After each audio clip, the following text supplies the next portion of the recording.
Hello एमर्स, एक बार पुनः हम लोग आ गए हैं अपने लेक्चर एंड टॉपिक को आगे बढ़ाने के लिए। जैसा कि आप सभी लोग जानते हैं, हम लोग पढ़ रहे थे एक्सक्रीटरी सिस्टम, और एक्सक्रीटरी सिस्टम में हम लोग पढ़ रहे थे नेफ्रॉन का स्ट्रक्चर। ठीक है, जैसा कि आप सभी लोग जानते हैं, हम लोग किडनी के अंदर घुसे हैं। किडनी मतलब ब्रिक, और ब्रिक से हम पहुँचे हैं कि ब्रिक, ये जो ब्रिक है, ये किडनी है, काम कैसे करता है ये पता करने के लिए। तो पता चला कि एक्चुअल में किडनी ना ही काम करता है, किडनी के अंदर क्या है, नेफ्रॉन। नेफ्रॉन को ब्रिकाणु बोलते हैं। क्या बोलते हैं? ब्रिकाणु। इन ब्रिकाणुओं की मदद से हमारी किडनी काम करती है, यानी एक्चुअल में ब्रिकाणु काम करते हैं तब जाके किडनी काम करती है। किडनी का काम ब्रिकाणु करते हैं। क्लियर है? और इसका स्ट्रक्चर हम लोगों ने पिछले क्लास में देख लिया था। तो किडनी का स्ट्रक्चर हमको पता है, नेफ्रॉन का भी स्ट्रक्चर हम लोगों ने पिछले क्लास में देख लिया था। अब थोड़ा सा आज काम भी देख लेते हैं। ठीक है, काम देख लेते हैं, बस गेम खत्म। ठीक है, तो अगर हम बात करें ब्रिकाणु की, तो जैसा कि आप सभी लोग जानते हैं कि कैसे स्टार्ट होता है। तो एरेट्री आती है या ना, और यहाँ से एरेट्री ऐसे जाती है और अंदर आने के बाद एरेट्रियोल में कन्वर्ट हो जाती है। तो उस कहानी को थोड़ा सा मैं बस लार्ज में ऐसे बताता हूँ कि मेरे पास क्या है कि भैया ये है एरेट्रियोल। इसको क्या बोलते हैं? इसको हम लोग बोलते हैं एफरेंट एरेट्रियोल। एफरेंट एरेट्रियोल। अगर पिछली क्लास आपने देखी होगी तो आपको याद होगा, इसलिए हम चाह रहे हैं कि जल्दी जल्दी इसको खत्म किया जाए। अब एरेट्रियोल सीधी सीधी बात है कि किस में कन्वर्ट होगा? बहुत सारे कैपिलरीज के गुच्छे में, है ना, बहुत सारी केशिकाओं का गुच्छा बनेगा। और इसको हम क्या नाम देते हैं? इसको हम बोलते हैं ग्लोमर्यूलस। ग्लोमर्यूलस।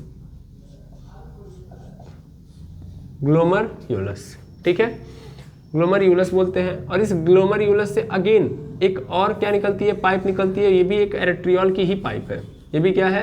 एरेट्रियोल की ही पाइप है। इसको हम क्या बोलते हैं? इफरेंट एरेट्रियोल, है ना। इसको हम लोग एफरेंट एरेट्रियोल बोलते हैं। क्या हिंदी में इसको बोला जाएगा? तो इफरेंट एरेट्रियोल बोलते हैं। इफरेंट एरेट्रियोल क्या होता है? ध्यान देंगे, यहाँ पे ध्यान देंगे। इफरेंट एरेट्रियोल है।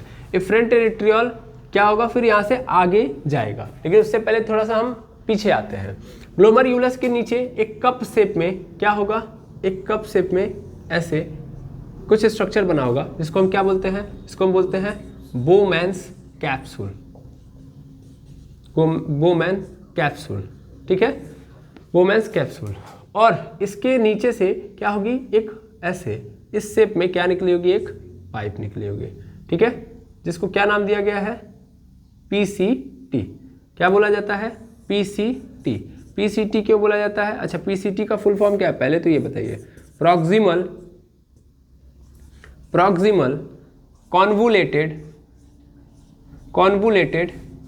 ट्यूब्यूल। Proximal convoluted tubules. ठीक है, फिर ये ट्यूब्यूल क्या होगा? ऐसे लूप ऑफ हेनले में क्या हो जाएगा? कन्वर्ट हो जाएगा। ठीक है ना। यहाँ से एक और पाइप आ जाएगी, इसको हम क्या नाम देते हैं? Loop of Henley.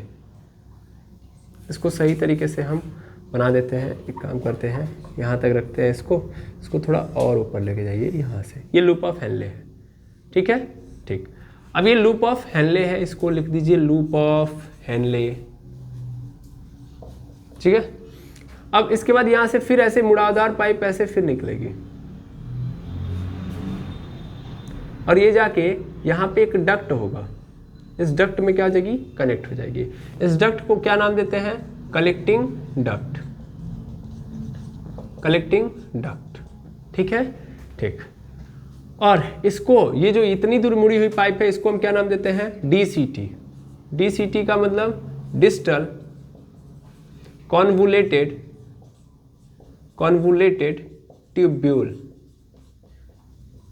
ठीक है, डिस्टल कॉन्वुलेटेड ट्यूब्यूल। ठीक है, ठीक है। अब यहाँ तक की कहानी हम लोगों ने देखी थी। फिर उसके बाद हम लोगों ने देखा था कि जो एफरेंट एरेट्रियोल है, एक्चुअल में क्या होता है? यहाँ से आएगा, यहाँ से, और ये क्या होते जाएगा? इसके चारों ओर ऐसे ऐसे ऐसे ट्रैवल करेगा, है ना। ऐसे ऐसे ऐसे क्या होगा? ट्रैवल करेगा। ठीक है, और ये एक्चुअल में एरेट्रियोल जानते हैं ट्रैवल नहीं कर रहा है। यहाँ से एरेट्रियोल, यहाँ तक तो एरेट्रियोल था, लेकिन ये एरेट्रियोल एक्चुअल में क्या हो जाता है? डिवाइड हो जाता है कैपिलरीज के अंदर। किसमें? कैपिलरीज में। ये जो दिख रहा है ना, ऐसे ऐसे मुड़ी हुई है, किसके चारों ओर? इनके चारों ओर। तो वो क्या है? एरिट्री नहीं है, एरिट्रियोल नहीं है, एक्चुअल में क्या है ये सब कैपिलरीज है। क्या है? कैपिलरीज है, कैपिलरीज है, कैपिलरीज है, ठीक। और ध्यान देंगे इतने पाइप को, किसको किसको ध्यान से देखा जाए तो पीसीटी, पीसीटी और loop of Henle, loop of Henle and DCT, इन तीनों को मिला के क्या बोलते हैं? इन तीनों को मिला के बोलते हैं रीनल ट्यूब्यूल, रीनल ट्यूब्यूल्स। ठीक है, ठीक है। ये सभी बातें हमने पिछले क्लास में की है, अभी हमने कोई नई बात नहीं की, अभी तक की क्लास में हमने कोई नई बात नहीं की, ये सब बातें पिछली क्लास में की गई हैं। ठीक है, हाँ। अब यहाँ से नई बात होगी कि ये कैपिलरीज कनेक्ट हो जाएंगी, मतलब बहुत जगहों से आएंगी, कैपिलरीज बहुत ज़्यादा जगहों से आएंगी, और ये कैपिलरीज क्या होंगी? कनेक्ट हो जाएंगी और क्या बना देंगी? वेनलेट बना देंगी। क्या बना देंगी? वेनलेट। ऐसे डायरेक्ट लिख दो, क्या बनाएंगी? वेनलेट। क्या बना देंगी? वेनलेट। ये वेनलेट, बहुत सारे वेनलेट होंगे, बहुत सारे वेनलेट ऐसे क्या होंगे? जाके कनेक्ट हो जाएंगे किससे? वेन से। ठीक है ना, मैंने जानबूझ के यहाँ पे वेन लिखा। इस वेन को क्या नाम देते हैं? Renal vein. यहां तक समझ में आ गया बात? अब देखिएगा कहानी में होता क्या है, काम आप अपने आप समझ जाओगे। खून यहां से जाता है तो एफरेंट एरिट्रियोल क्या कर रहा है? जो एरिट्री थी, उस एरिट्री से जो खून आ रहा है, ये एफरेंट एरिट्रियोल वो ले जाके पहुंचाएगा किसके पास? ग्लोमरुलस के पास। आपसे पूछे कोई एफरेंट एरिट्रियोल क्या कर रहा है, तो आप क्या आंसर दोगे? सर ये क्या करता है? एक्चुअल में खून को रिसीव करता है, यानी लेता है और ले जाके फिर किसको दे देता है? ग्लोमरुलस के पास। ठीक है, अब ये ग्लोमरुलस क्या करती है? ग्लोमरुलस बड़ा इंपॉर्टेंट रोल निभाती है, ध्यान देना। एक्चुअल में ग्लोमरुलस जो ये है, इसको ये एक्चुअल में क्या है? सॉरी, ग्लोमरुलस क्या है? ग्लोमरुलस बहुत सारे केशिकाओं का, कैपिलरीज का गुच्छा है, बहुत सारी कैपिलरीज है, महीन महीन पाइपें हैं, महीन महीन पाइपें हैं। अब ध्यान देना, बहुत छोटी छोटी पाइपें हैं ये, और इन पाइपों के चारों ओर ये बोमेंस कैप्सूल क्या होगा? चिपका होगा। ये बोमेंस कैप्सूल क्या, अगर आपसे ये पूछ ले कोई, तो आप बता देना ये इसका स्क्वैमस टिश्यू है। क्या है? Squamous tissue. नहीं दिखाई दे रहा होगा तो बोमेंस कैप्सूल मैं यहां पे लिख दे रहा हूं नीचे, याद रखिएगा। बोमेंस कैप्सूल क्या है? बोमेंस कैप्सूल एक्चुअल में आप देखोगे तो एक टिश्यू है। कौन सा टिश्यू है? स्क्वैमस टिश्यू है, स्क्वैमस टिश्यू है। ठीक है, बोमेंस कैप्सूल क्या है? एक स्क्वैमस टिश्यू है। चलो ध्यान से देखना, बोमेंस कैप्सूल एक स्क्वैमस टिश्यू है। अब थोड़ा सा और अच्छे से समझिएगा, बोमेंस कैप्सूल एक स्क्वैमस टिश्यू है, बोमेंस कैप्सूल एक स्क्वैमस टिश्यू है। ये टिश्यू किसके चारों ओर है? कैपिलरीज के चारों ओर। ये कैपिलरीज के थोड़ा इधर उधर देखना, एफरेंट एरिट्रियोल ने खून लाया, खून ला के कैपिलरीज को दे दिया, यानी ग्लोमरुलस को मिल गया, और ये ग्लोमरुलस कहाँ पास करेगा? एफरेंट एरिट्रियोल को। लेकिन यहीं पे पूरा गेम होगा। गेम कहाँ होगा? यहाँ पे होगा। क्या हुआ गेम में? ध्यान देना, मेनली यहाँ पे देखोगे तो ये जो पाइप है वो कैसी है? मोटी है, और ये पाइप कैसी है? पतली है। ये पाइप मोटी, ये पाइप पतली, बीच में कनेक्ट ग्लोमरुलस है।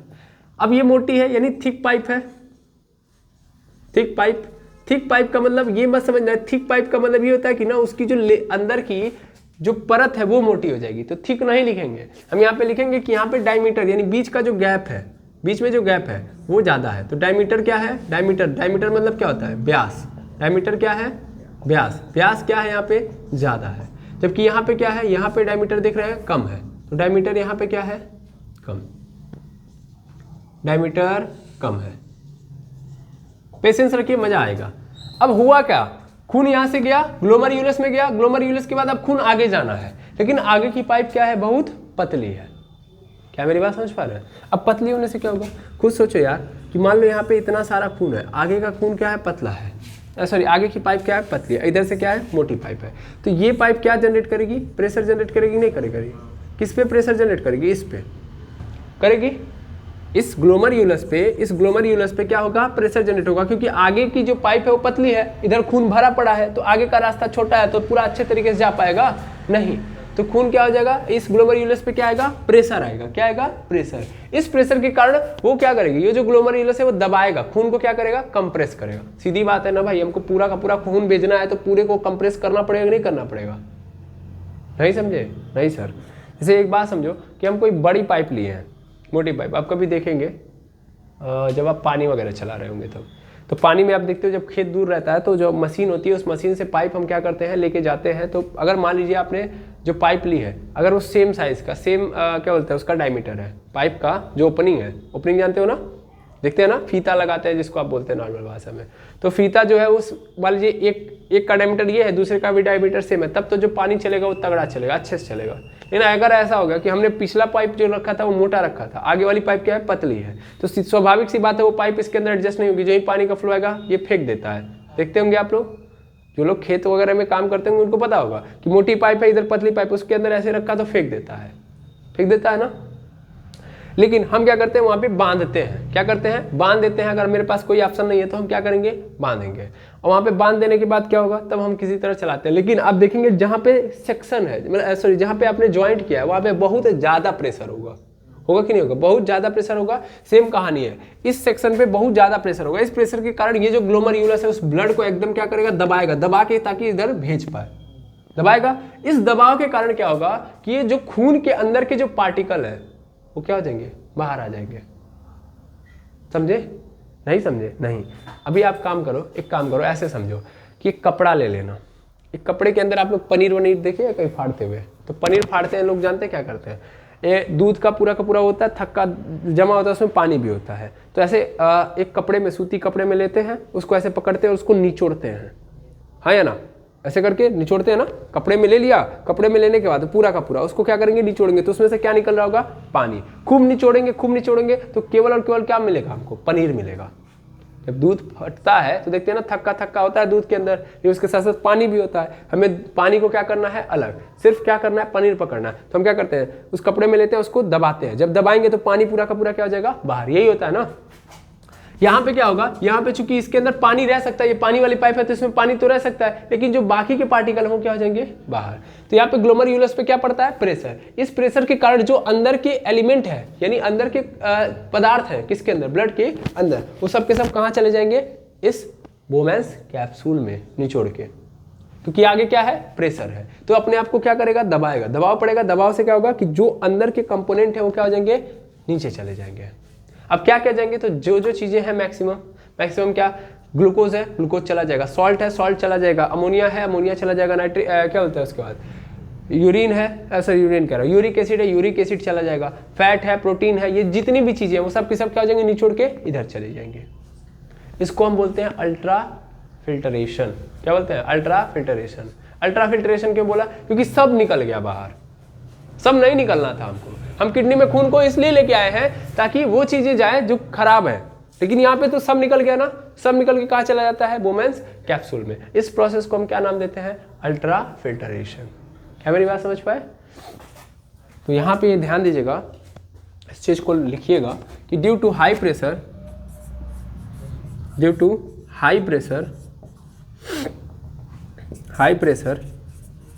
एट ग्लोमेरुलस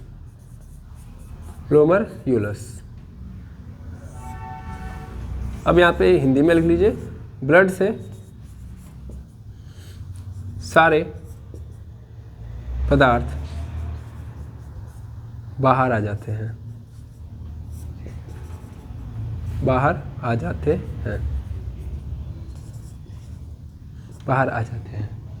जिसे हम क्या बोलते हैं, इसी को हम बोलते हैं अल्ट्रा फिल्टरेशन। ठीक है, अल्ट्रा फिल्टरेशन हो जाता है। ठीक है, तो अल्ट्रा फिल्टरेशन समझ में आ गया। What is the means of ultra filtration. Sir blood के अंदर से यानी ग्लोमेरुलस से जितने भी ब्लड के अंदर पदार्थ थे वो सब के सब कहाँ चले जाएं, बोमेंस कैप्सूल में चले जाएं। तो इसको ही हम क्या बोलते हैं अल्ट्रा फिल्टरेशन। ब्लड को छान लिया गया कि नहीं छान लिया गया, तो ब्लड को छान लिया गया तो क्या होगा, सीधी बात है भाई, इस छन्नी का काम ही क्या था, छानना था ना। तो इसमें से इससे खराब पदार्थों को क्या कर लिया, छान लिया। अब छान के कहाँ भेजेगी, इधर भेजेगी ना। लेकिन इसमें क्या प्रॉब्लम आएगी, अल्ट्रा फिल्टरेशन में आपने वो भी पदार्थ ले लिए जिनको नहीं भेजना था।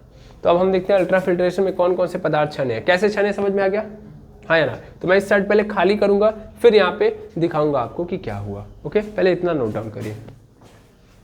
नीचे थोड़ा सा कट गया है तो यहाँ पे इस चीज़ को देख लीजिएगा साइड में, अब ध्यान देंगे क्या होता है यहाँ पे। मेनली हमने जस्ट बोला कि अल्ट्रा फिल्ट्रेशन होगा, तो अल्ट्रा फिल्ट्रेशन में क्या होगा? अल्ट्रा फिल्ट्रेशन में ये होगा कि ब्लड से किसको किसको उठा लिया जाएगा? सर सबसे पहले ग्लूकोज को, ग्लूकोज नंबरिंग करते ही नहीं है, सीधी सीधी बात। ब्लड से सबसे पहले ग्लूकोज को निकाल लिया जाएगा, ग्लूकोज के बाद फिर तब आयंस को निकाल लिया जाएगा, जो जो ब्लड में होगा। आयंस मतलब जानते हैं ना, sodium ion, potassium ion, calcium ion, समझ पा रहे हैं? कैल्शियम, सॉरी क्लोरीन लिख दिया, कैल्शियम आयन, ठीक है, इन सबको निकाल लिया जाएगा। इसके अलावा और क्या निकाला जाएगा? हार्मोन होता है, हार्मोन्स निकाल लिया जाएगा, हार्मोन्स को निकाल लिया जाएगा। प्लाज्मा है ब्लड के पास, प्लाज्मा को निचोड़ लिया जाएगा, पूरा नहीं लेकिन थोड़ा बहुत निचोड़ा जाएगा। विटामिन्स है, विटामिन्स को निचोड़ लिया जाएगा। प्रोटीन है, प्रोटीन को निचोड़ने का प्रयास किया जाएगा, ठीक है। इसके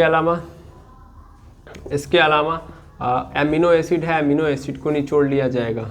इसके अलावा नाइट्रोजीनियस बेस है, उनको निकाल लिया जाएगा, नाइट्रोजीनियस बेस इनको निकाल लिया जाएगा। इसके अलावा क्रिएटिनाइन है, उनको निकाल लिया जाएगा, है ना, क्रिएटिनाइन है, उनको निकाल लिया जाएगा। तो इतने सारी चीज़ों को क्या कर लिया जाएगा? निकाल लिया जाएगा। किससे? ब्लड से। अल्ट्रा फिल्ट्रेशन में ये होता है। लेकिन क्या सबको निकालना जरूरी था? किडनी के पास हम गए थे बेटा कि जो हमारे अंदर खराब चीज़ें हैं, जैसे कि नाइट्रोजीनियस बेस और क्रिएटिनाइन, इनको निकालो ना, हाई कुल थोड़ी ना हमारे लिए खराब, इनको क्या निकाल रहे हो? तब कहता है भाई हम क्या करें, हमको नहीं पता था, हमने निकाल लिया। अब आए समझ में क्या हो रहा है? तो अब निकाल लिया तो निकाल लिया, चलो ठीक है, हम वापस कर देते हैं, समझना ध्यान से। तो यहाँ से तो पूरा निचोड़ के इस कप के अंदर डाल दिया गया, बोमेंस कैप्सूल जो कप साइड शेप का होता है, इसके अंदर चला गया। अब इस कप ने देखा कि यार गलती तो हो ही गई है, आया समझ में? तो एक काम करते हैं, वापस कर देते हैं। अब वापस कैसे होगा? तो इसीलिए तो ये रेट्रियोल फिर कन्वर्ट हो गया बहुत सारे किस में? कैपिलरीज में। बहुत सारे किस में कन्वर्ट हुए हैं? कैपिलरीज में। बहुत सारे क्या बनाए हैं? कैपिलरीज। और आप सबको पता होगा, मेरे पास पढ़ने से पहले भी आप ये जानते होंगे कि भैया कैपिलरीज ब्लड की सबसे महीन पाइप होती है और वहीं से आदान प्रदान होता है। यानी किसी चीज़ के अंदर कुछ डालना है तो कैपिलरी पाइप ही डालेगी, और किसी चीज़ को ब्लड के अंदर लेके आना है तो कैपिलरीज पाइप के माध्यम से ही एंट्री होगी। जैसे यहाँ पे कैपिलरीज के माध्यम से ही ये जो पदार्थ गए हैं वो कहाँ गए हैं? बोमेंस कैप्सूल में गए हैं। ये सब क्या है? कैपिलरीज है, गुच्छा है कैपिलरीज का। तो कैसे गया है? सर इसी पाइप के रास्ते ना, कैपिलरीज के रास्ते ही गया है ना। और फिर अगेन हमको क्या करना है? इन सबको रीऑब्जर्व करना है, क्योंकि इसमें बहुत सारी खराब चीज़ें जो थी वो तो गई ही गई, साथ में अच्छी चीज़ें भी चली गई हैं। तो रीएब्जॉर्प्शन करना पड़ेगा, पुनः अवशोषण। तो यहाँ से अगेन क्या किया जाएगा? इसलिए कैपिलरीज को भेजा जाएगा, इनके चारों ओर भेजा जाएगा। अब देखिए ये सब की सब कैपिलरीज हैं, ये कैपिलरीज क्या होंगी? इनके चारों ओर, किसके? रीनल ट्यूब्यूल के चारों ओर क्या करेंगी? घूमेंगी, मतलब चारों ओर आ जाएंगी, कहेंगे मेरा वापस करो, जो खराब जो अच्छी चीज़ है मेरे ब्लड के अंदर दो। समझ में आ रहा है? ये बोमेंस कैप्सूल रख के अपने पास थोड़ी रखेगा, बोमेंस कैप्सूल के नीचे पाइप लगी है, सीधी बात है, तो वो पाइप के रास्ते आगे जा रही होती है, फिल्टरेशन चल रहा है, समझ पा रहे हैं? यानी छाना जा रहा है। अब छानने के बाद ये देखा गया कि ये अच्छी चीज़ है, तो इन अच्छी चीज़ों को क्या कर देता है? ये जो ट्यूब्यूल है वापस कर देता है। समझ में आ रहा है? तो दिख रहा है ना, इनको हमको क्या करना पड़ेगा? वापस लाना पड़ेगा, वापस लाना पड़ेगा, वापस लाना पड़ेगा। और वापस लाना पड़ेगा दैट मीन्स इसको ही हम लोग क्या बोलते हैं? रीएब्जॉर्प्शन, ठीक है ना, पुनः अवशोषण, पुनः अवशोषण करना पड़ेगा। और पुनः अवशोषण करने के लिए क्या होगा? रीनल ट्यूब्यूल के चारों ओर क्या बन जाएंगी? कैपिलरीज। वो जो एरेट्रियोल है किस में कन्वर्ट हो जाएगा? एफरेंट एरेट्रियोल कैपिलरीज के अंदर चला जाएगा, और कैपिलरीज क्या आएंगी?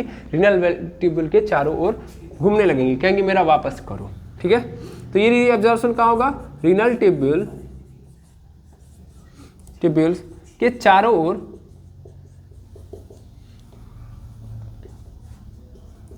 कैपिलरीज के थ्रू,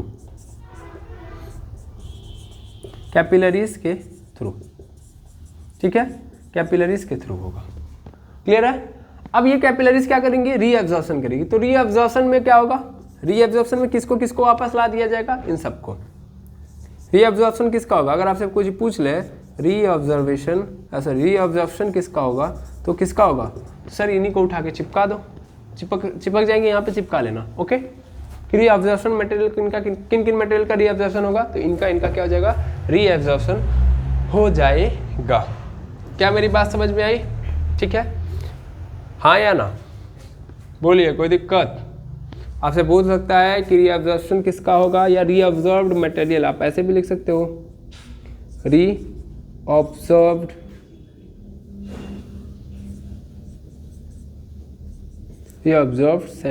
सब्सटेंस। सब्सटेंस मतलब मटेरियल, पदार्थ। सब्सटेंस मतलब क्या होता है भैया, पदार्थ। इसको हिंदी में लिख देता हूँ मैं, पुनः अवशोषित पदार्थ। ठीक है, अच्छा एक चीज़ तो हमने लिखा ही नहीं भाई, इसमें वाटर भी तो होगा ना, वाटर को तो हमने लिखा ही नहीं, तो वाटर भी होगा और वाटर को भी लेके आया जाएगा। ठीक है ना, लेकिन पूरा वाटर नहीं जाएगा, कुछ वाटर ले लिया जाएगा, वही वाटर तो यूरिन के फॉर्म में जाएगा, है ना, तो वाटर भी रख लिया जाएगा, पूरा वाटर नहीं जाता, ये ध्यान देंगे। वाटर को दिया जाएगा, पुनः एब्जॉर्प्शन होगा, लेकिन पूरा वाटर नहीं जाएगा। उसी वाटर के अंदर इन नाइट्रोजीनियस बेस, क्रेटेनिन, इन सबको मिला के क्या किया जाएगा, कन्वर्ट किया जाएगा किसके अंदर, यूरिन के अंदर। ठीक है, तो पूरा वाटर का एब्जॉर्प्शन नहीं होता है। यहां पे लिख देता हूं मैं, वाटर का पूरा एब्जॉर्प्शन नहीं होता है। ठीक है, वाटर का पूरा एब्जॉर्प्शन नहीं होता है। क्या ये मेरी बात समझ में आ गई? बिल्कुल सर, आई थिंक आपको पूरा का पूरा समझ में आ गया होगा। अब जब ये पूरा अवशोषित हो गया, तो ये जो कैपिलरीज है वो किस में कन्वर्ट हो जाएंगी, वेनलेट या वेन्यूल, बोलो वेन्यूल या वेनलेट, इसमें कन्वर्ट हो जाएंगी।